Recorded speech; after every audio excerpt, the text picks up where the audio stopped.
Samsung is making headlines with the new Samsung Galaxy Note. Bottom line, you're gonna look really dumb holding this up to your face. I need to show you my new phone. New phone. That is ridiculous. Samsung has no idea what they're doing. This is like talking to a piece of toast. People are actually calling this thing a phablet. Skip over the Samsung Galaxy Note completely.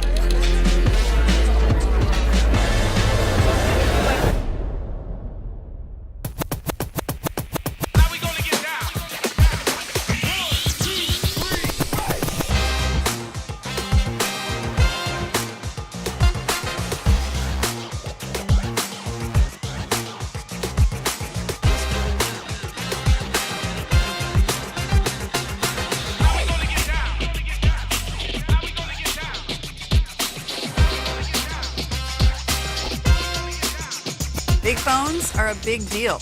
Big phones have become the standard. The S Pen alone seals the deal. That's the sound of me winning. All of these other phones gotta fall back. The Galaxy Note is the best phone out right now. Who's laughing now?